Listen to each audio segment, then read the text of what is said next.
Bueno, muchísimas gracias a todos. Buenas tardes. Bueno, acaban de darse cuenta porque no hay que dejarse convencer por Carmen Iglesias. Es sencillísimo, ¿no? Decía que me convenció para irme a la Academia de la Historia. Fue un regalo lo que me hizo. Muchísimas gracias, querida Carmen, por tus palabras, por tu afecto y por cada uno de los días que compartimos en la Academia. Y bueno, para mí es un honor participar una vez más en este ciclo de biografías e historia. Agradezco muchísimo a la Fundación Santander y a la Fundación Cultural de la Nobleza por hacerlo posible un año más. Muchísimas gracias, queridos Cristina y Borja, desde vuestras responsabilidades. Y gracias también este año al Archivo Histórico Nacional por acoger este ciclo en un lugar no solamente sumamente confortable, sino porque además desde la propia presentación que hizo su director, Juan Ramón, el primer día, pues quedó muy claro que estábamos en el lugar idóneo para hablar de Cisneros, precisamente por esos papeles del cardenal, que además hemos tenido la suerte cada tarde que hemos venido aquí de tener ese acompañamiento documental viendo cada tarde los papeles del cardenal. Como digo, es un honor para mí participar en este ciclo de biografías e historia y quiero precisamente comenzar hablando de la palabra biografía. La palabra biografía no es de las madrugadoras en nuestro idioma, ingresa en el diccionario de la Real Academia Española en el año 1817, en la quinta edición, donde queda definida, según estamos viendo, como historia de vidas particulares. Lo que hacía la Real Academia Española realmente era traducir la definición que de biografía había dado John Dryden en el prefacio a su traducción de las vidas paralelas de Plutarco, una introducción donde la palabra biografía adquirió carta de naturaleza en la cultura anglosajona, quedando definida como lo estamos viendo. Es exactamente igual que lo traducía a la española, History of Particular Lives, ¿no? Bien, a partir de ahí, una biografía siempre supone un regreso al factor humano individual como elemento ineludible para la comprensión del acontecer histórico, ¿no? Como dice Julio Caro Baroja en el discurso suyo de ingreso en la Real Academia Española, ahí lo estamos viendo, género biográfico y conocimiento antropológico, la biografía será siempre un elemento de juicio esencial para conocer y entender una época y una sociedad. Eso será lo que trataré de hacer esta tarde, recorriendo a través de la figura del cardenal Cisneros toda su época y toda su sociedad. Pero, lo decía Carmen Iglesias el primer día, una biografía no es un hecho aislado, no es una trayectoria aislada, no somos los únicos actores de nuestra vida. Como dice Ortega, muchas veces no somos ni siquiera los protagonistas, lo son los otros, lo son las cosas, son esos elementos los que operan en nuestra vida. Julián María subrayó además que nuestra propia vida está condicionada por la convivencia. En ella sucede y acontece el hecho insoslayable de los otros.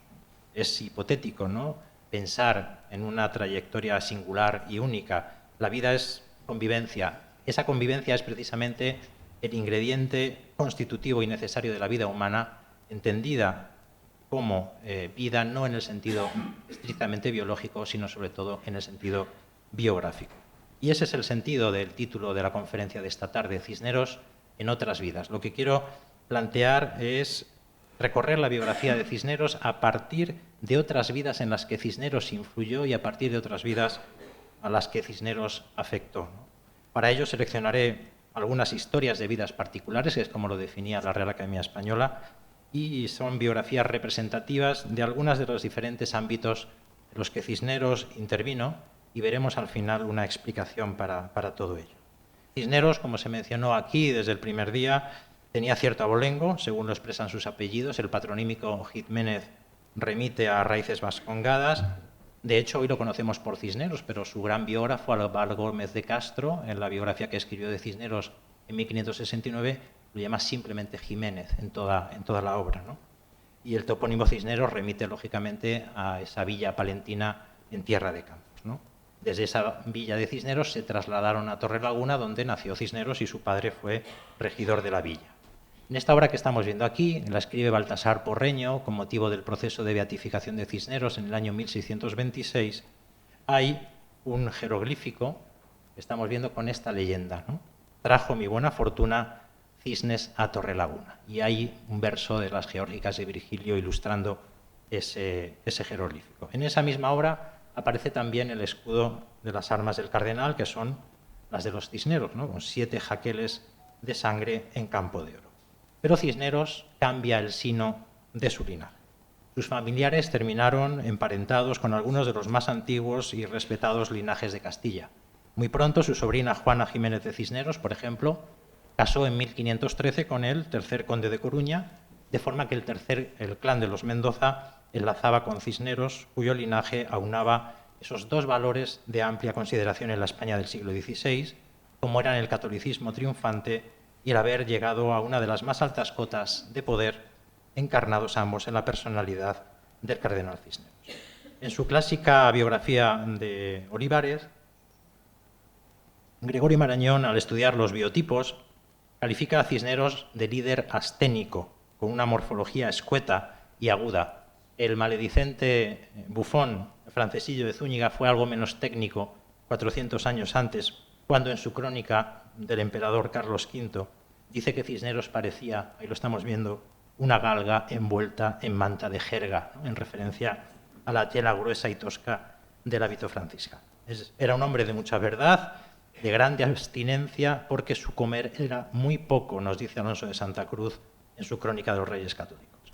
El retrato del natural más conocido, con ese rostro enjuto, es el relieve elaborado por Felipe Bigarni, que ya hemos visto aquí estos días, y es verdad que ahí logra el artista plasmar en el rostro esa personalidad enérgica, firme e inteligente que caracterizó al cardenal Cisneros según sus biógrafos.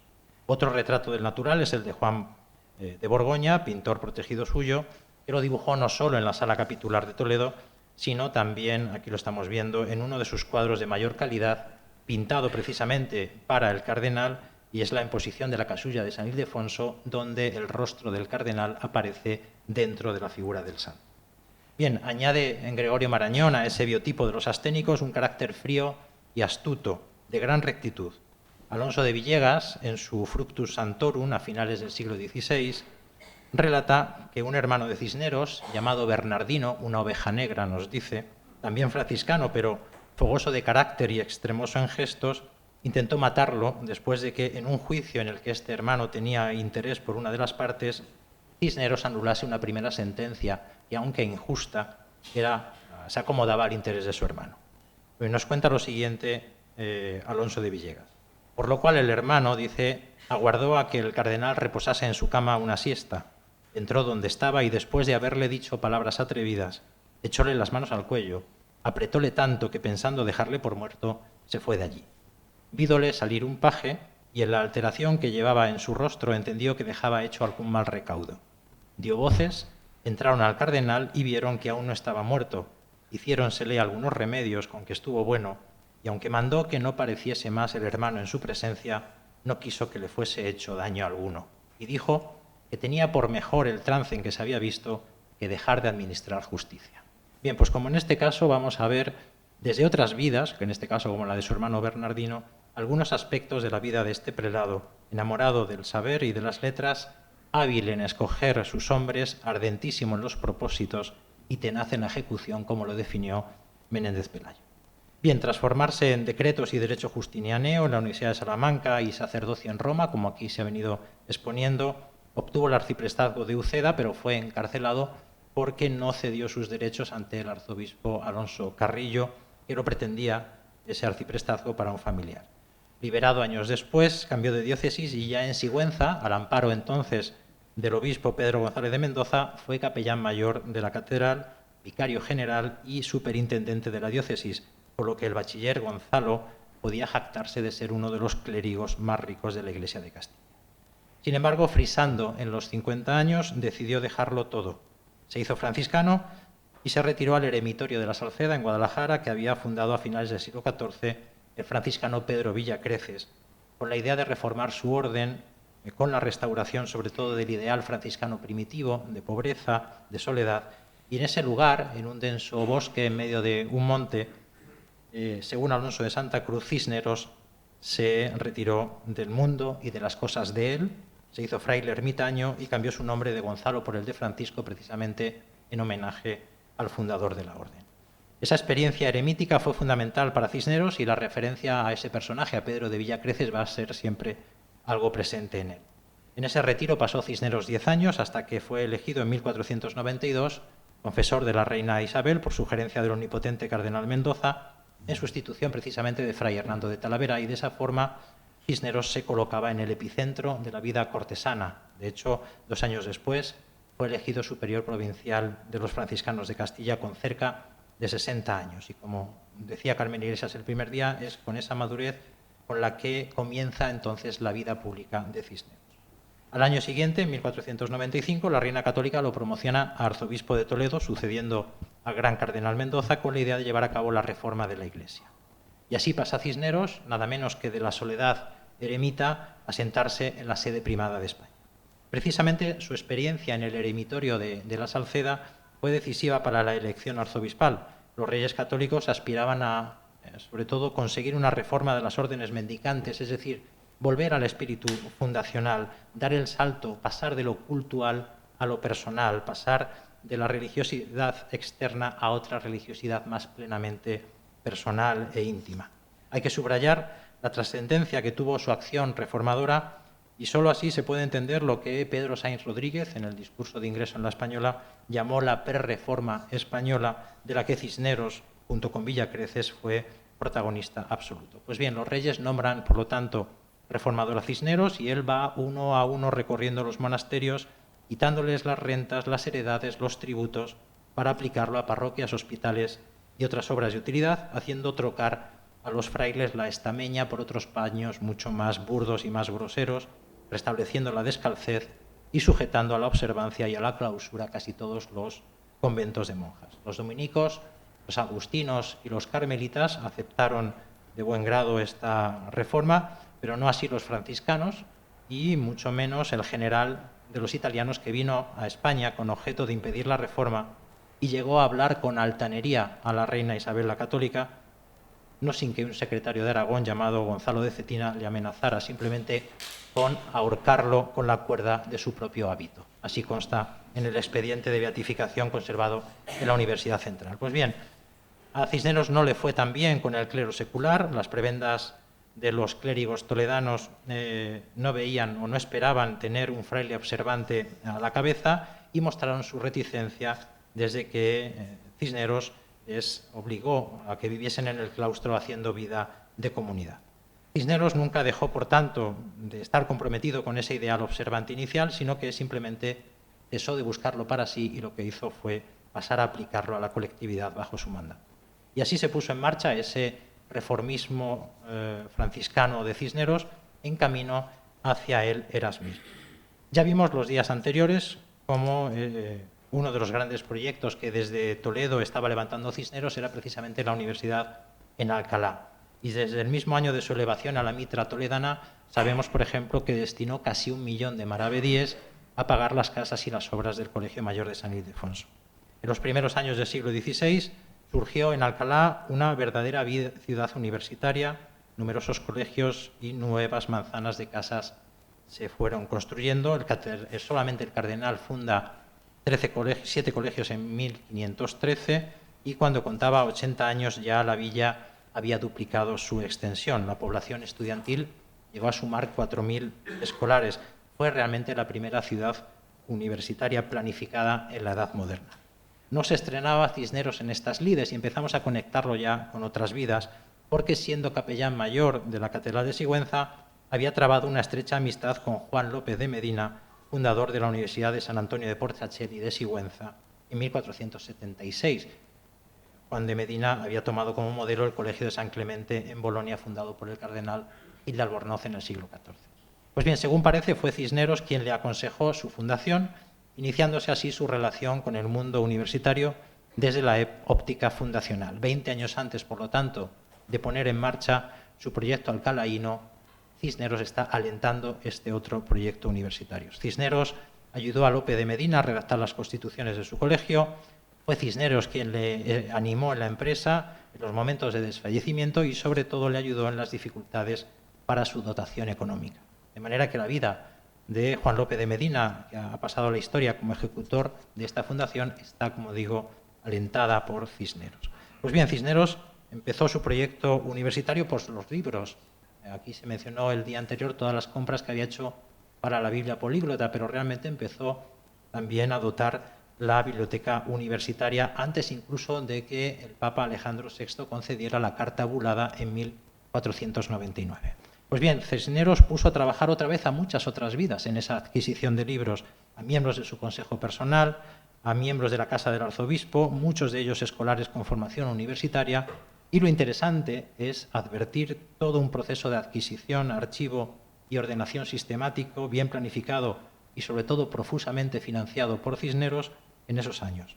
Por la documentación conservada vemos desfilar a secretarios, oficiales de pagaduría, camareros, domésticos de diversos rangos, muchos de ellos anónimos, pero todos implicados por Cisneros en la adquisición de los primeros libros complutenses.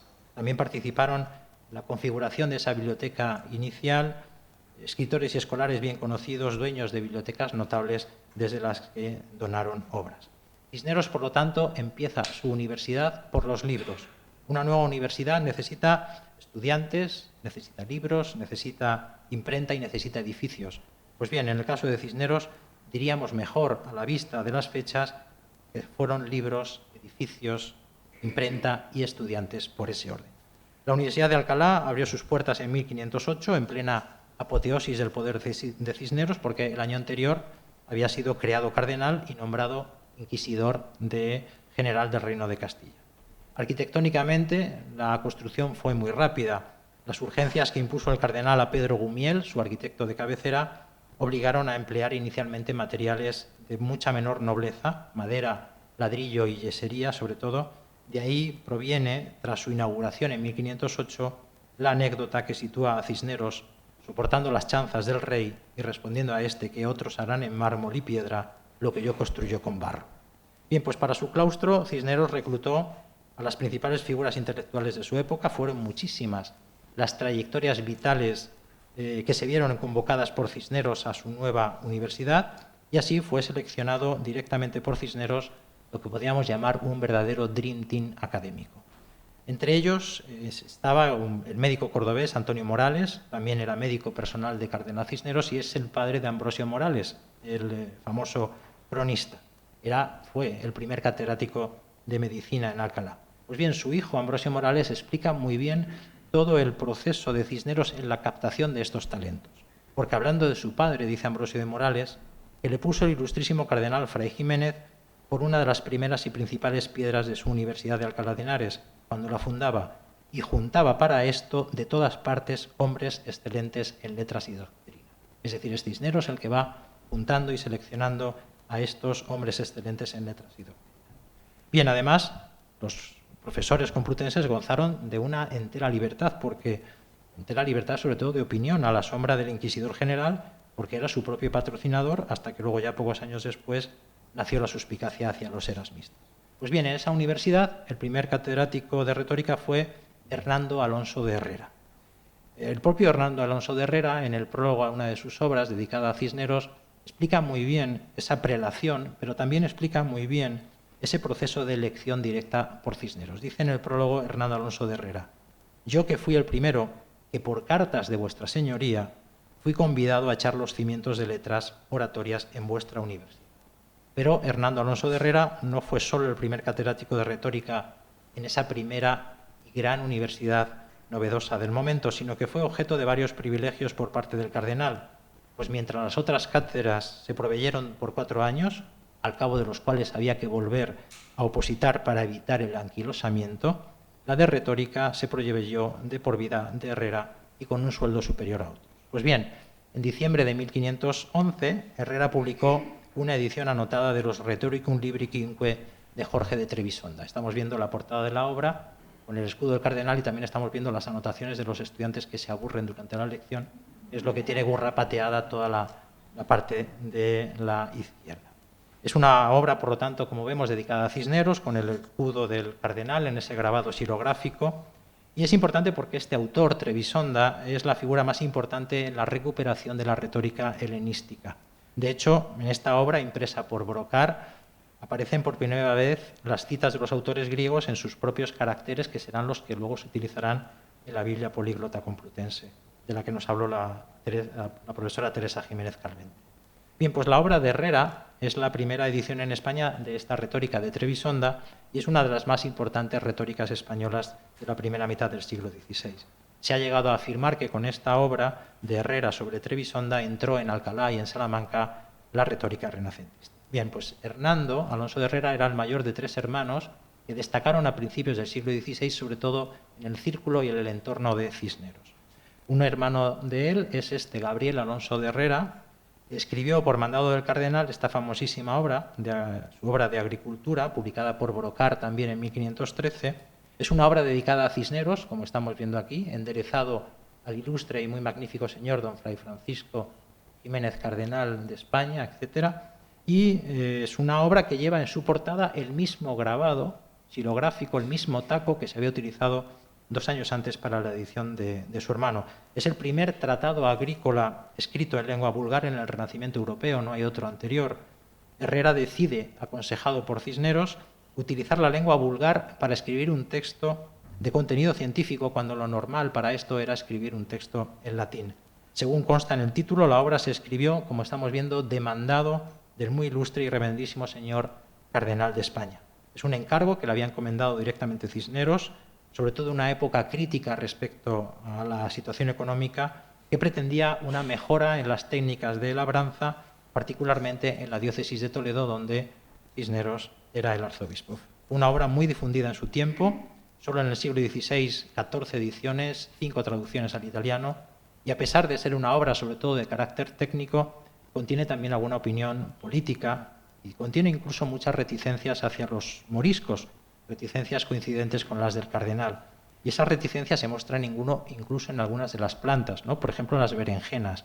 Dice Gabriel Alonso de Herrera que es la más mala de todas las hierbas que he escrito, la más trabajosa y penosa de hacer nacer, que según él, dice, trajeron los moros para con ellas matar los cristianos, aunque apunta una receta para cocinarlas. Dice, nosotros los cristianos mejor usamos de ellas que los moros y judíos, cociéndolas con buena carne y buen tocino y desemponzoñándolas con vino, dice Gabriel.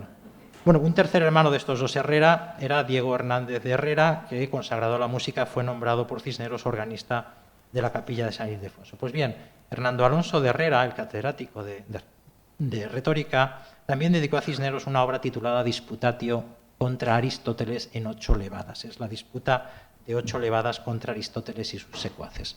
Es una obra en la que hay una apología del cardenal y a lo largo de 8 breves diálogos o disputas, unos personajes reales, entre ellos los 3 hermanos Herrera y algún otro contemporáneo, se van enfrentando a otros personajes en favor de unas determinadas tesis humanísticas. Y lo interesante es ver cómo en esas 8 disputas todos los que vencen son o miembros del claustro de la Universidad de Alcalá de Henares o del Círculo de Cisneros.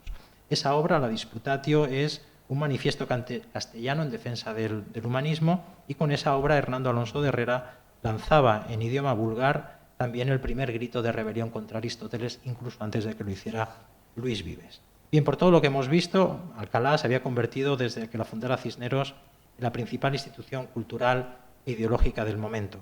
Con los años, la Universidad de Alcalá, como sabemos, se integró en la creada Universidad Central a principios del XIX, y en 1843 ya no queda nada en Alcalá, no queda ningún vestigio de la institución fundada por Cisneros. En 1970, esa Universidad de Madrid pasa a denominarse Universidad Complutense, en clara referencia a su origen en Alcalá, Complutum en latín, y adoptó como escudo las armas del cardenal, rodeadas por el cordón de San Francisco, que alude a la orden del cardenal, sujetado todo ello por un cisne, y se funden, por lo tanto, en esa imagen los 2 elementos que hemos visto al inicio: los cisnes por un lado y el escudo de los Cisneros por otro. Bien, en el ámbito de la imprenta, también muchísimas vidas se fueron y se vieron profundamente influidas y condicionadas por Cisneros. Universidad e imprenta van indisolublemente unidas en Cisneros. Él mismo convocó a los grandes impresores y libreros para sus proyectos, tanto en Toledo como en Alcalá. Toledo, por ejemplo, uno de los convocados, fue el editor y librero Melchor Gorricio de Novara. Melchor Gorricio de Novara fue un hombre clave en el desarrollo de la imprenta en España y de la política editorial de Cisneros. Se trasladó a Toledo, llamado por el cardenal, para ocuparse de la impresión de libros litúrgicos, convirtiéndose en uno de los comerciantes de libros más famosos de España. Bien, un importante misal mozárabe fue editado por orden del arzobispo de Toledo y fue editado a costa de Gorricio por Pedro Hagenbach.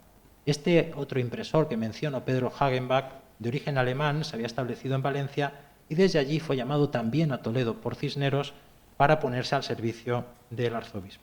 Y desde el año 1500 el taller de Pedro Hagenbach estuvo dedicado casi exclusivamente a trabajar para Cisneros. Aparte de esas obras de Cisneros, el resto de la producción de Pedro Hagenbach incluye obras clásicas como las traducciones de César y Séneca, edición de las obras de Juan de Mena, del Marqués de Santillana, del arcipreste de Talavera e incluso la edición de la Celestina que estamos viendo, publicada en Toledo en 1500, cuyo texto recientes estudios vinculan al entorno cisneriano que en ese momento se centraba en Toledo. De hecho, la comedia de Calixto y Melibea entra dentro del esquema educativo y potenciador de una nueva religiosidad propugnado por Cisneros. Pero hay un elemento adicional que fortalece esa conexión de Cisneros con la Celestina y es Alonso de Proaza. Alonso de Proaza fue el corrector de esta obra, es el editor de la comedia de Calixto y Melibea estampada en Toledo y era un gran estudioso y admirador de Raimundo Lulio, al igual que lo era también el arzobispo de Toledo, quien potenció la edición de sus obras y la creación de cátedras lulistas en las universidades de Valencia o Alcalá de Henares. Pues bien, Alonso de Proaza editó las obras de Raimundo Lulio con prólogos y comentarios suyos y en 1515 Proaza dedicó su última y más ambiciosa obra luliana al cardenal Cisneros. Es esta que estamos viendo aquí, el Ars Inventiva Veritatis, cuya portada lleva de nuevo el escudo del cardenal. Y tras ella hay una epístola de Proaza a Cisneros que pondera la obra de Raimundo Lulio y finaliza con un elogio sumamente efusivo de su protector, de Cisneros, especialmente como mecenas de la Universidad de Alcalá, un modelo, dice él, de elegancia arquitectónica y un sitio distinguido por los doctores, dice, traídos de todas partes de Asia y Europa sin preocupación por los gastos incurridos. Uno no puede menos de sospechar que Proaza quiere insinuar a Cisneros que a él le gustaría trasladarse a aquella meca de eruditos cuando en sus palabras finales dice: te suplico una y otra vez que me inscribas entre el número de los tuyos.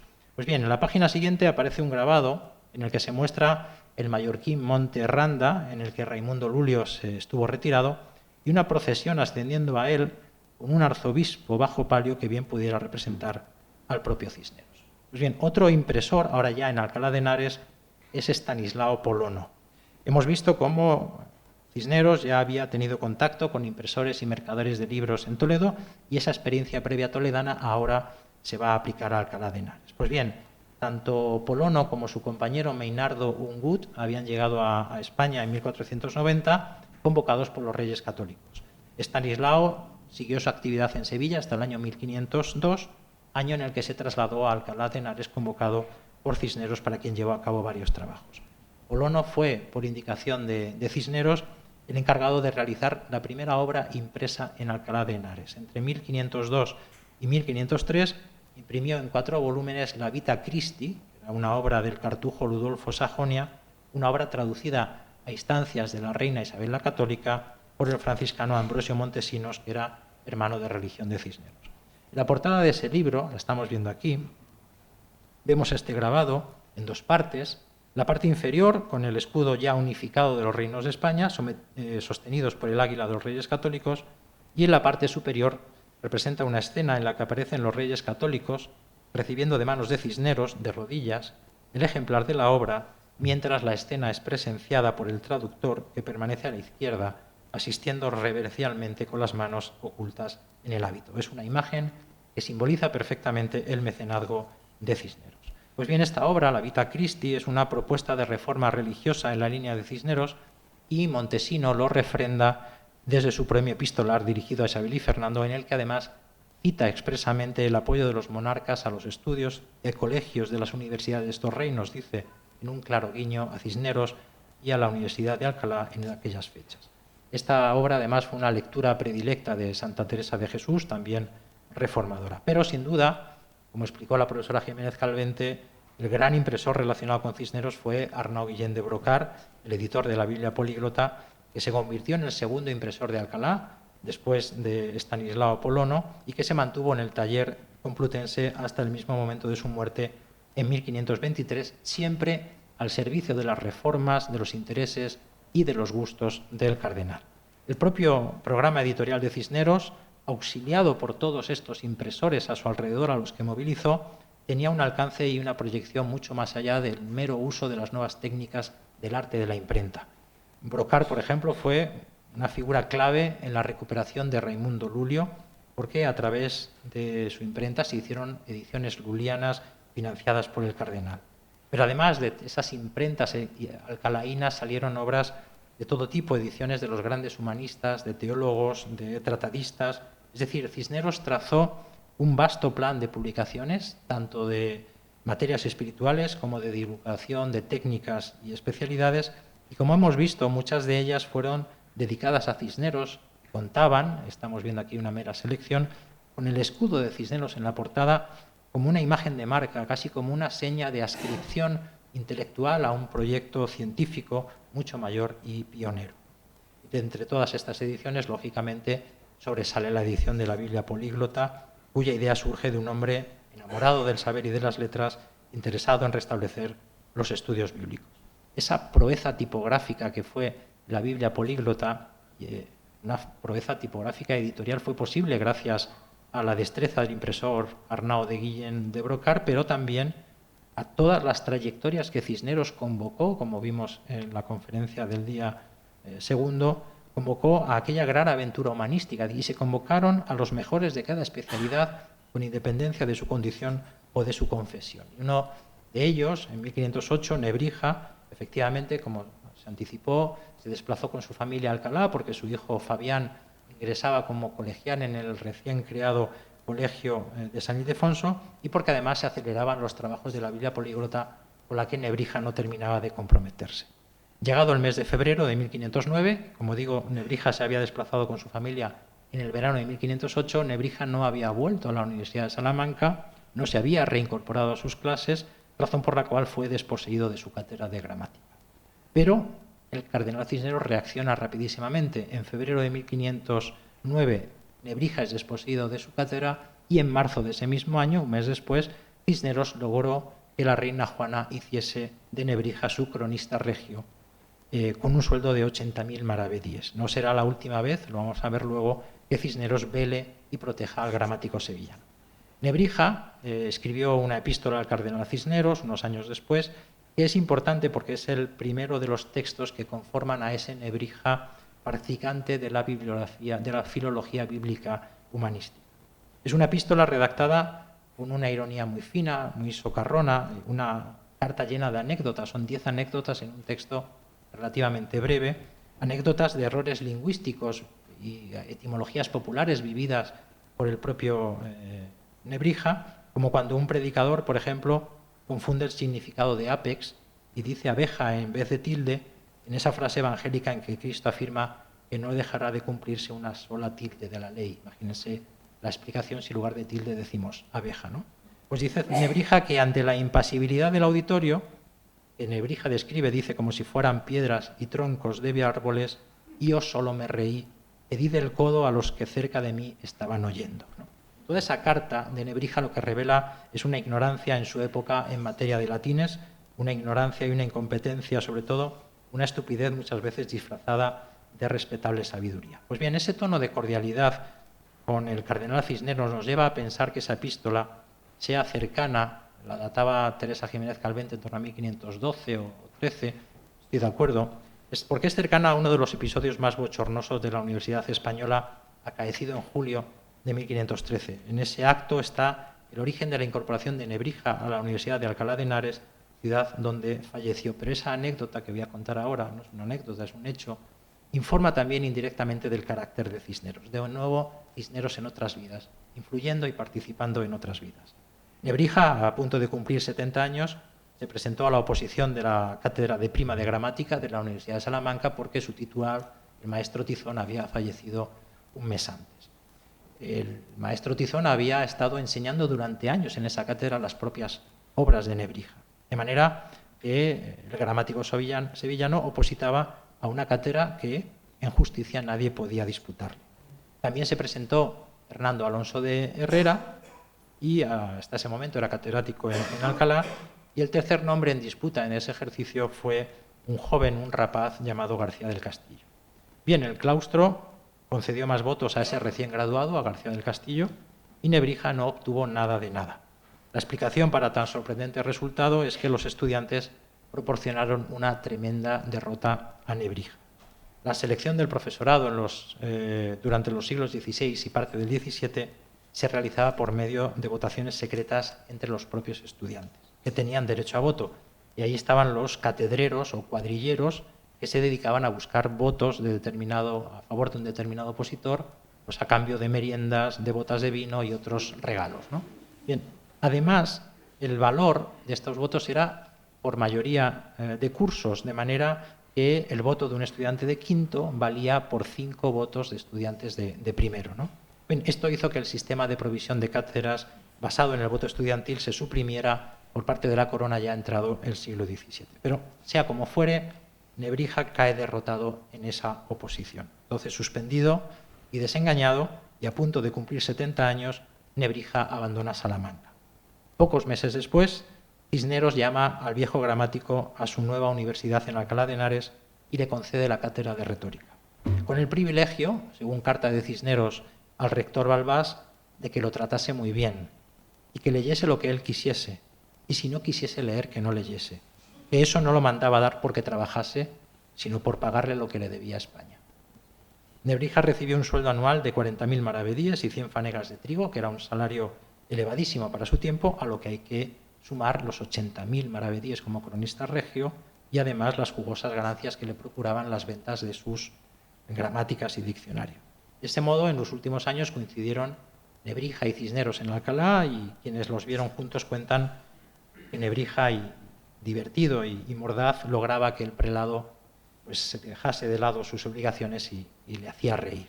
Pues bien, esa edición de la Biblia políglota finaliza en 1517. Esa proeza finaliza en 1517 y Juan de Brocar, el hijo de Arnau Guillén de Brocar, nos cuenta lo sucedido cuando la obra llegó a su fin. El mismo día en que su padre dio la última mano a la impresión de la obra, él, que era un muchacho, había ido elegantemente vestido a presencia de Jiménez, que era como se le conocía, con el último volumen de la Biblia políglota en la mano. Jiménez, muy contento, exclamó mirando al cielo: «Cristo soberano, te doy gracias porque has llevado al término deseado la obra en que yo tenía tanto interés». Y dijo: «A la verdad, aunque hasta el presente he llevado a cabo muchas empresas duras y difíciles por la nación, nada es tan de mi agrado como la edición de esta Biblia». Pues bien, ese impulso reformista del cardenal Cisneros, durante sus regencias especialmente, también incluía la promoción por mérito en las funciones, sobre todo de las órdenes militares, y así ascendieron a consejeros de órdenes militares personajes como Antonio de Luján y otros simplemente licenciados en cánones. Ya habló Carmen Iglesias de cómo Cisneros se adelantó a imponer la aristocracia del mérito, ¿no? Bien, pues en esa zona común entre la reforma religiosa y el nuevo humanismo se encuentra la defensa de la mujer por Cisneros y sobre todo su interés por la espiritualidad femenina. Así vemos sus ediciones de las más interesantes escritoras místicas de la Reforma italiana, como Angela da Foligno o Catalina de Siena, cuyas obras se tradujeron, lo estamos viendo, por mandado del cardenal. Protegió y mostró siempre simpatía por las beatas, especialmente, por ejemplo, por la beata de Piedrahíta, un personaje singular, jugadora de ajedrez, bailarina, que a Cisneros se le aparecía como una representación viva y material del misticismo.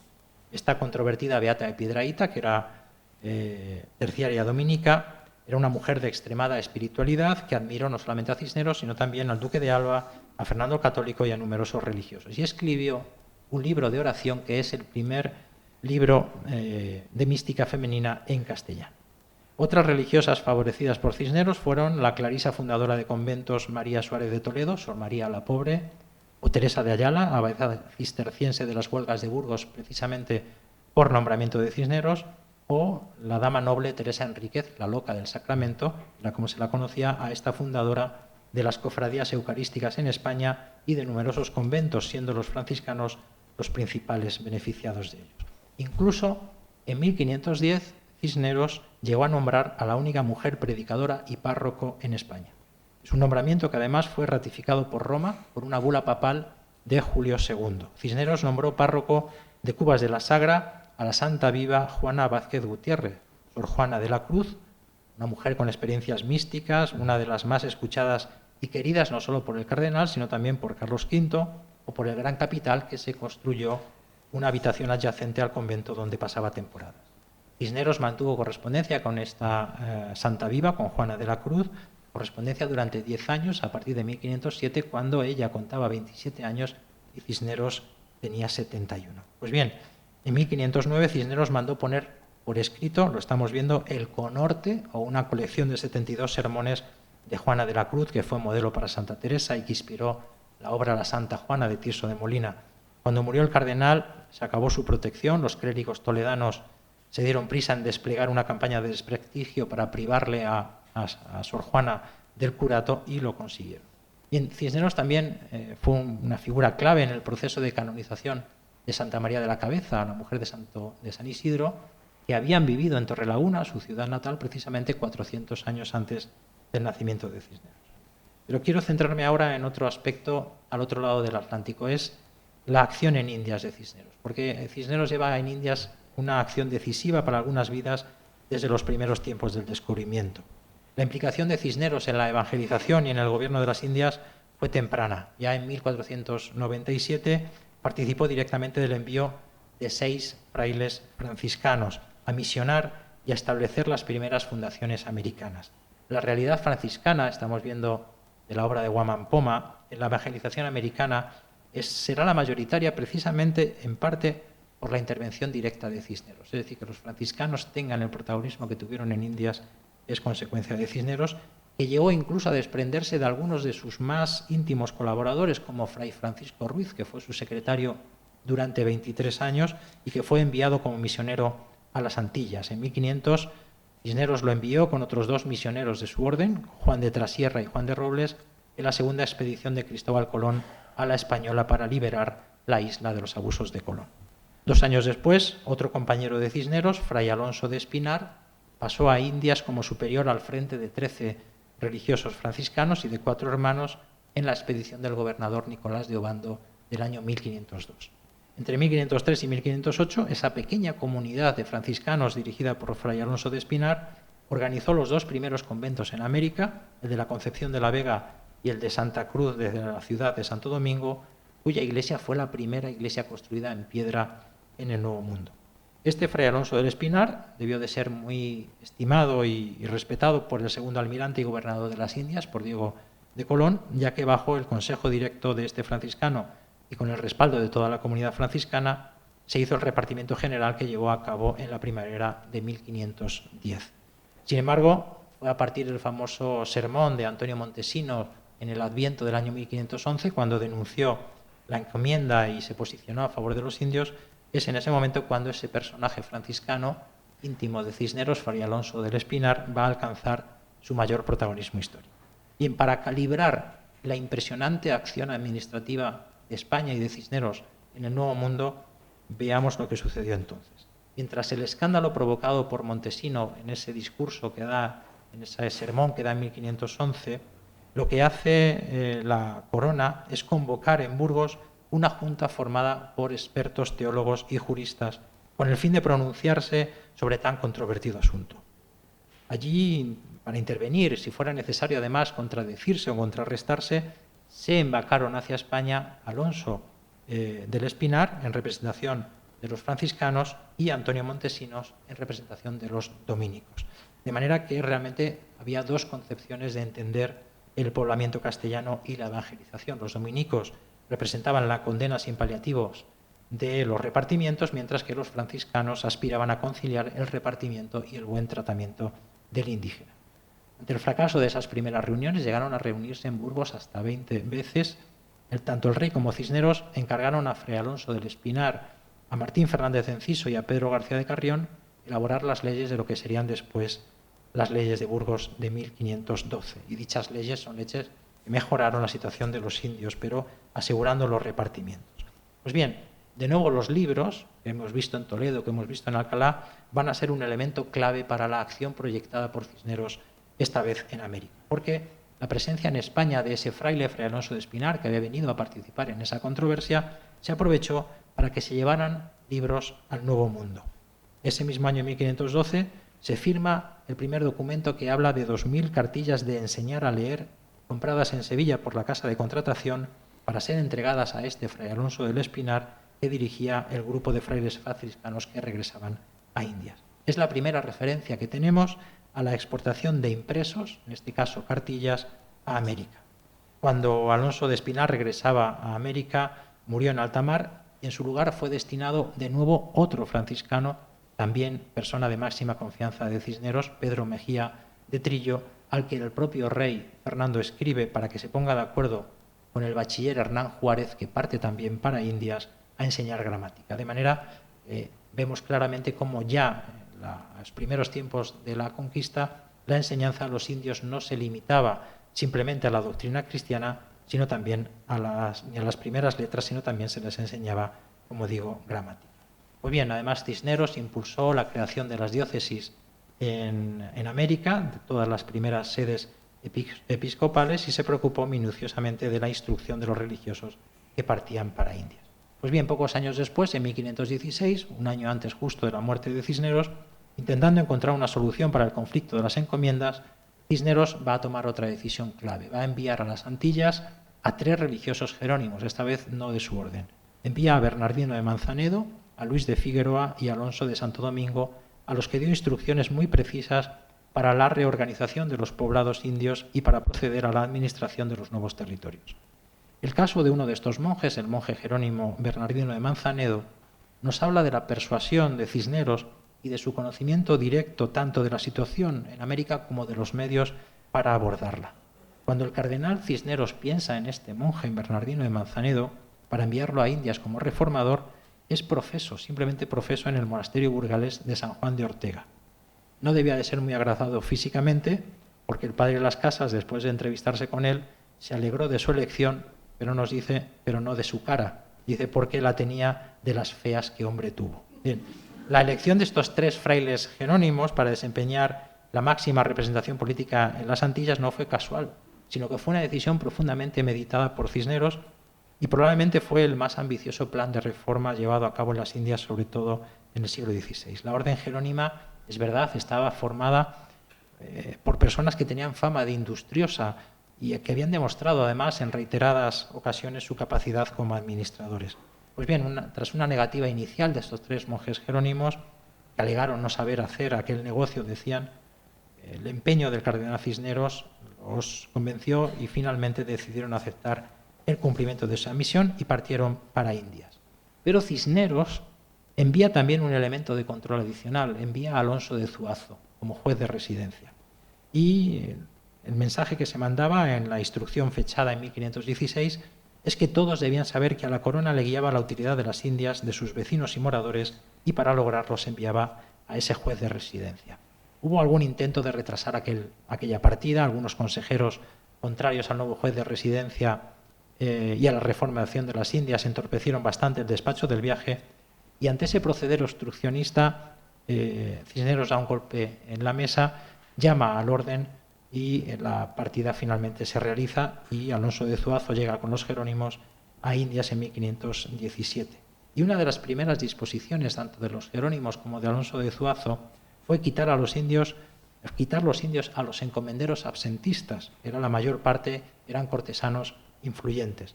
Y mientras vivió Cisneros, esos encomenderos absentistas no consiguieron nada de nada. Sin embargo, con la muerte de Cisneros, la vieja camarilla de los Conchillos y los Fonseca volvió a mandar, lo cual se notó pronto en el Nuevo Mundo. Pues bien, las Casas regresó a Castilla sin autorización de los jerónimos en 1517 para proceder contra esos reformadores ante Cisneros. Pero Cisneros había aprobado lo hecho por los jerónimos y privó a las Casas del cargo de procurador de Indias. Lo que hizo las Casas fue intentar ir a Aranda a ver a Cisneros, que ya estaba muy grave. Se fue a Valladolid a esperar al emperador, que llegó, como sabemos, ya fallecido Cisneros. Las Casas se ganó a los consejeros flamencos y finalmente logró presentar ese proyecto al rey. Pero lo importante es que gracias al influjo de Cisneros sobre la corona y a su directa responsabilidad durante sus regencias, la política hispánica sobre América quedó sujeta a 3 principios. En primer lugar, respetar la condición legal de los indios como hombres libres, vasallos del rey. En segundo lugar, el desarrollo de una economía social a semejanza de la establecida en Castilla. Y en tercer lugar, la responsabilidad de los colonos, de los españoles, sobre la evangelización y la educación de los indios. Y en ese marco de influencia cisneriana en América, no es extraño que la primera imprenta en el Nuevo Mundo también tenga a la orden franciscana como protagonista. La introducción de la imprenta en América está condicionada por esta figura, por el franciscano Fray Juan de Zumárraga, primer obispo de la Ciudad de México, que estaba decidido a instituir una gran biblioteca al servicio de todo el virreinato, y apenas 18 años después de la conquista de México, se conquista en 1521, pues en 1539 el Nuevo Mundo ya tiene su primera imprenta instalada en esta Casa de las Campanas, que era propiedad de Zumárraga, y de allí salen obras en español y en mexicano ordenadas y pagadas por Juan de Zumárraga. Además, Zumárraga es una especie de Cisneros en América, porque crea bibliotecas, instala imprentas, pero también crea una universidad, como es el Colegio Imperial de la Santa Cruz de Tlatelolco, que es la primera institución de educación superior en América para que los hijos de los caciques indios pudieran ser educados en la religión, en la lectura, en la escritura, pero también en la gramática latina, en la retórica, en la música y en la medicina, con profesores nada menos como Bernardino de Sahagún. Pues bien, última empresa de Cisneros, África. Se ha mencionado aquí en las conferencias anteriores, fue otra gran empresa proyectada y financiada por Cisneros. Fue la toma de la ciudad argelina de Orán, y en realidad se trataba de una aventura religiosa, que era la de una berbería cristiana que comenzaría por los pequeños reinos y ciudades de la cercana costa argelina, ¿no? Mazalquivir, Cazaza, Orán. Uno de los documentos hoy expuestos ahí tiene que ver precisamente con esa campaña de Orán. Cisneros le propuso a Fernando el Católico una expedición de conquista de Orán, financiándola él mismo, con la condición de que la plaza tomada quedara bajo la jurisdicción de la archidiócesis de Toledo, que tendría allí una de sus colegiatas. Aquí estamos viendo precisamente una de las diócesis de Toledo era Orán. Sin embargo, el monarca no admitió la propuesta del cardenal para que la armada que se iba a formar fuera dirigida por el gran capitán. La elección fue de Pedro Navarro, que era un militar muy experimentado en el arte de la guerra, pero fue una decisión que no fue del gusto del cardenal, como luego demostraron las continuas desavenencias, en ocasiones muy tensas, entre el religioso y el militar. Bien, la campaña se preparó con una celeridad inusitada. El 13 de mayo de 1509 zarpaba la armada desde Cartagena, y el 17 de mayo, 4 días después, se produjo el asalto. La toma a Cisneros le pareció casi un hecho milagroso. Él dice que él se resultó exitosa, dice, más por misterio que por fuerza de armas, en una carta que escribe desde Cartagena a su vicario general. Pero realmente no era así. Habían participado grandísimos militares en esa campaña. Pedrarias Dávila, Elcano puso su embarcación privada al servicio de Cisneros. El primer marqués de Comares participó también en iniciativa de Cisneros. Pedro Navarro, pero sobre todo el adalid Bernardino de Meneses, al mando de 600 voluntarios talaveranos, que consiguieron el lance definitivo de la batalla, que fue tomar la puerta de Canestel o Canistel, hoy llamada Puerta de Talavera, en Orán, y cuyas llaves se conservan en la Basílica de Nuestra Señora del Prado de la ciudad de Talavera. Bien, allí en aquella campaña de Orán se crearon lealtades que duraron toda una vida. Algunos personajes, como Antonio de la Cueva, luego lo nombró miembro de su círculo. A Diego de Vera lo nombró jefe superior de artillería, al propio Adalid Meneses lo nombró gobernador de Murcia, y en honor del cardenal Cisneros y de sus campañas en África, especialmente en Orán, Juan de Borgoña, protegido de Cisneros, decoró la capilla mozárabe de la Catedral de Toledo con esta obra. Y ahí vemos todos los elementos de la toma de Orán, incluido el misterioso episodio de los cuervos, porque durante el ardor de la refriega una bandada de cuervos se precipitó sobre los mahometanos, cegándoles con sus alas e hiriéndoles con sus picos. Pues bien, la conquista de Cisneros de la plaza de Orán mantuvo esa plaza casi 300 años en la corona española, hasta que en 1792 se perdió definitivamente.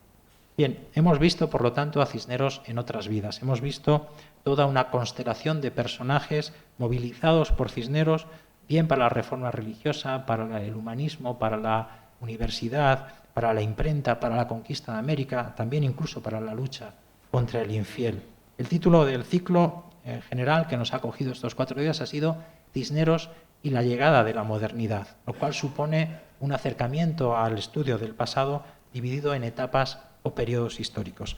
Fue este personaje, Cristóbal Cellarius, quien, el primero, a finales del siglo XVII, delimitó con claridad la división clásica de las edades de la historia. Lo hizo en esta obra que estamos viendo aquí, titulada Historia Medii Aevi, y él estableció 3 momentos hasta ese tiempo histórico. Estableció la historia antigua, la historia media y la historia nova. La historia antigua abarcaba desde Rómulo y Remo hasta Constantino el Grande.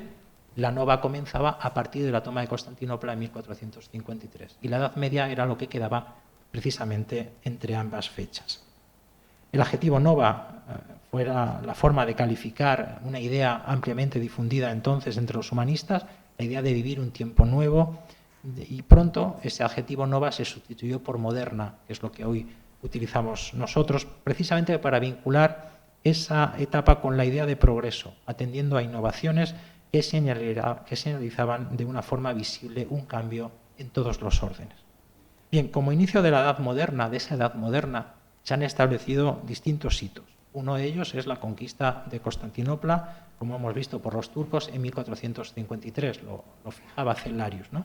Pero luego está la invención de la imprenta en 1454, está la conquista de América en 1492, está incluso desde el ámbito religioso la reforma luterana en 1517. Lutero comienza esa reforma, ¿no? Y además en el ámbito hispánico también se ha fijado como comienzo de la Edad Moderna el reinado de los reyes católicos o el final de la Reconquista.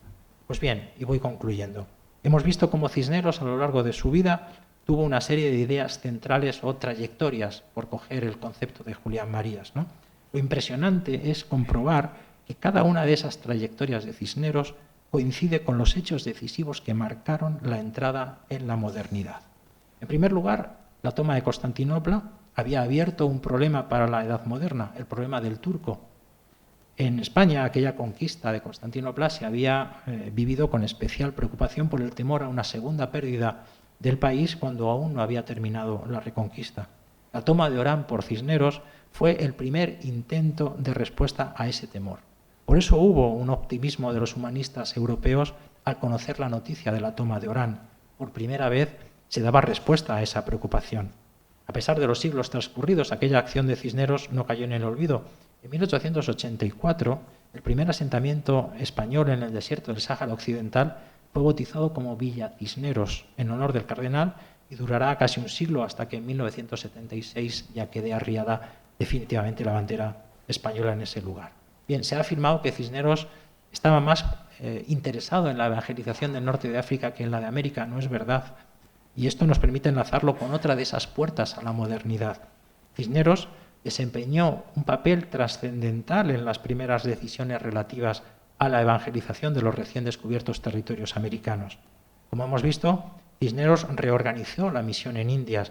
Desde su gobierno espiritual y temporal se pusieron las bases para la evangelización de América, y su acción en el Nuevo Mundo planteó, además de lo político y lo religioso, también lo hemos visto, acciones de cultura. No en vano la obra de los franciscanos en América está vinculada, como hemos visto, con universidades, con imprentas. Bien, pero otra puerta a la Edad Moderna que también tiene a Cisneros como protagonista es la Reforma luterana. Cisneros fue el instrumento de reforma de la Iglesia emprendida por los reyes católicos un cuarto de siglo antes que Lutero, y eso hizo que la Reforma no arraigase en España.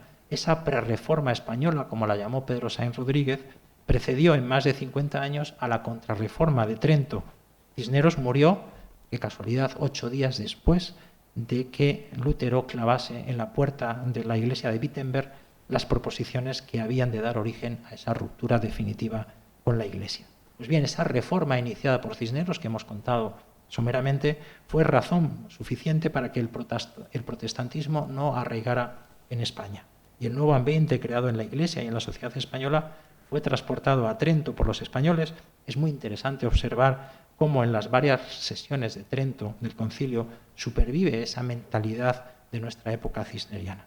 En esta línea tuvo, además, lo hemos visto, una predilección y debilidad espiritual por la religiosidad femenina, de la que hemos expuesto algunos ejemplos. El cardenal favoreció la difusión de los escritos místicos, apreció incluso los fenómenos extraordinarios de beatas visionarias y fue un eminente defensor de la mujer en el siglo XVI. Otra de las puertas hacia la modernidad es el humanismo. Ya hemos visto cómo, como fundador de la Universidad de Alcalá, como editor de la Biblia Políglota, Cisneros sitúa a la corona de Castilla en sintonía con el movimiento humanista de la época. Creó una universidad alejada totalmente del escolasticismo tomista medieval. El cardenal Cisneros adelantó, además, a la concepción moderna de vida universitaria. Medio siglo bastó a Alcalá para consolidarse como uno de los centros culturales más renombrados de la época. Y otra de las puertas a esa modernidad fue la imprenta. Y ya hemos visto cómo realmente no floreció en Castilla el arte de la imprenta hasta los tiempos del cardenal. Realmente pocos príncipes han igualado a Cisneros en esplendidez y en protección del arte tipográfico. Hay autores incluso que afirman que el humanismo español culmina con la Biblia políglota complutense. Bien, pues hemos visto al inicio cómo el diccionario académico de 1817 definía la biografía como historias de vidas particulares. Y hemos recorrido la biografía de Cisneros a través de algunas de esas otras vidas particulares que se vieron involucradas en la obra del cardenal y que han ganado posteridad por ello. Esas son las otras gestas del cardenal. Todo está interrelacionado en Cisneros. La imprenta, la universidad, la reforma religiosa, el humanismo. Es una trayectoria vital, sólida, coherente, en la que todo converge. Y todos esos elementos configuran un tiempo nuevo. En ese sentido, todas las trayectorias de Cisneros, todas sus acciones, configuran ese nuevo tiempo histórico, la modernidad. Gracias a Cisneros, a España y Europa entraron más plenamente en la Edad Moderna. Los hitos que marcaron el inicio de esa nueva etapa, como hemos visto, fueron los ejes de la acción cisneriana. Encarnó a la perfección la síntesis de los proyectos reformadores de la Iglesia y del Estado. Con Cisneros, precisamente, Ramiro de Maeztu ejemplifica su afirmación de que en ese tiempo de cada hogar español habían salido un monje o un soldado, cuando no un monje y un soldado a la vez. Todo el siglo XVI fue para España, dice Maeztu, un estallido de energía, y Cisneros fue un estallido de energía. En este ciclo hemos tratado de mostrar algunas razones para recordarlo. Ojalá haya servido para que, como escribió Leona Royal a finales del siglo XVIII en este epigrama dedicado a Cisneros, se admire su gloria, durando para siempre tu memoria, venerable Cisneros, entre tus españoles y extranjeros. Muchísimas gracias.